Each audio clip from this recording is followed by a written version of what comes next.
Hey folks! Welcome to the third video in my series on boundaries.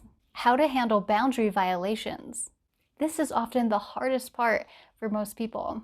What should we do when people push, break, or straight up violate our boundaries?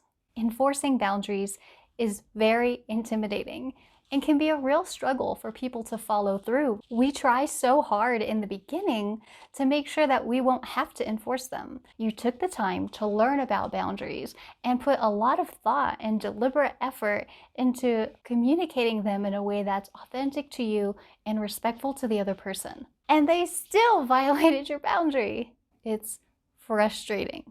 But what do we do about it? Hi, I'm Tia, licensed therapist at Roots Relational Therapy. I make videos that offer tips on how to improve your relationship with yourself and other people. Today, we're continuing our conversation about boundaries and how to navigate when people disrespect, push, or straight up violate our boundaries. What is a boundary violation?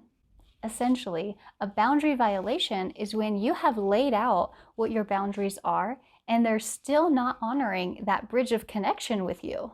They are knowingly going around whatever boundary you set and trying to connect with you any way that feels right to them. They know what your boundary is and they're not listening.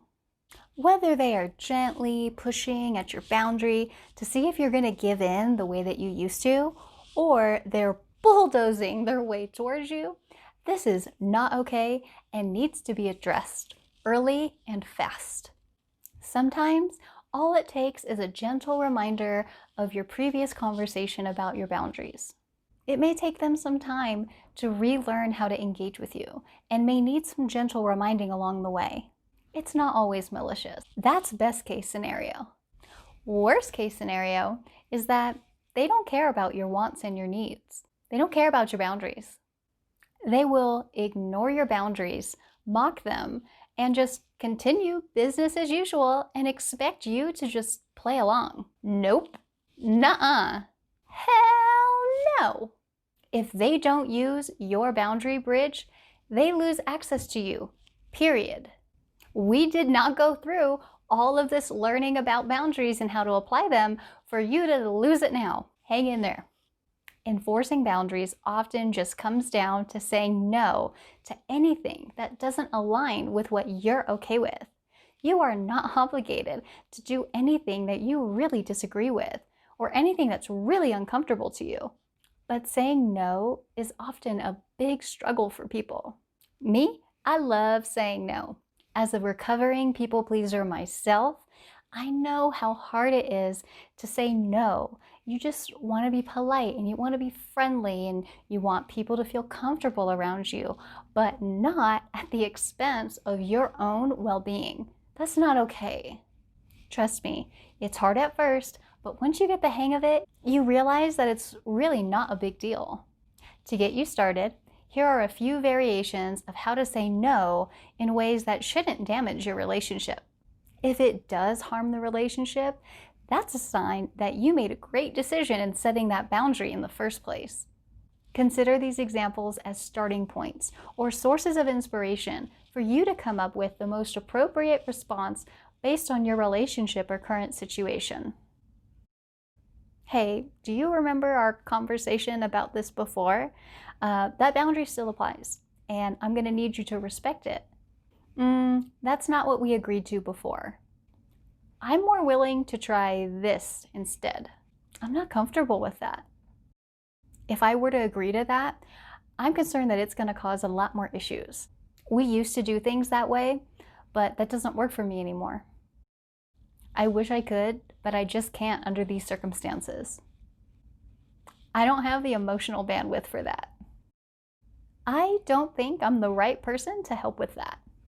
I'm okay with this part, but I'm not okay with that part. That would not be an appropriate use of my time or energy. I have other priorities at the moment that are taking precedence over that. I'm going to need some personal time. And if you find yourself in a situation where it's with physical boundaries, body language is the best way to communicate, so you can just put your hands up and take a step back. Or you can take a key from the dog whisperer. No touch, no talk, no eye contact. And if you find yourself in a situation where they keep pushing and pushing. Don't be afraid to repeat yourself. If they're in front of you, just say the same thing over and over again until it kicks in. Sometimes people need a little repetition.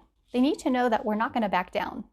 If you're texting or emailing them, copy and paste the same message. Or you can just say, I already told you how I feel about that. I already told you it's okay with me. And if they still don't get it, you already set your boundary. There's no need for you to keep debating with them about it. Don't give them the opportunity to talk you out or convince you out of your boundaries or make you feel guilty or bad. Your boundaries were put there for you. And if you need to, go back and watch the first 2 videos to remind you that you're not doing anything wrong. Imagine a child throwing a tantrum at the store to get candy. They learned that that's an effective way to get candy. The best method is to ignore and not negotiate with terrorists. They don't get your attention, your energy, your time. They lost that privilege. You were clear, honest, and kind about what you were comfortable with. You aren't cutting them off. There's a clear path for them to connect with you. The bridge is still there. They just have to use it. And if they aren't careful, they can lose bridge access altogether. But that's not a you problem. That's a them problem. Boundary violators have a lot of experience ignoring feedback from other people. They can be very seductive, persuasive, manipulative, and difficult. They're not going to make this easy on you. Remember why you set the boundary in the first place. And remember that this is simply honoring your needs. And if they can't handle that, they did you a service by making it clear that that boundary really was needed, and perhaps giving you a clear reason to exit this relationship. It's not your job to teach people how to respect other people's boundaries. You're not their parent and you're not their therapist. It's your job to identify, clearly communicate, and enforce your boundaries in a way that is honest, authentic, and kind. That's it. Don't allow them to push you into this place of over-functioning to take care of them. No matter how well-intentioned you are, it won't work, and they actually won't like it.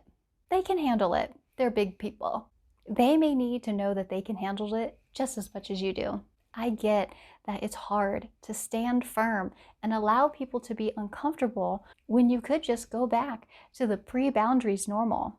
See my video on emotional coddling to remind yourself why it's important to allow people to have their own emotional reaction to things, even if they don't like it.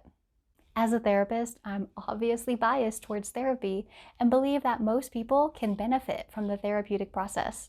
If you struggle with setting, maintaining, and enforcing boundaries, therapy is a great place to practice acknowledging your needs and communicating them in a way that's authentic and respectful, as well as knowing how to respond when people don't respect those boundaries.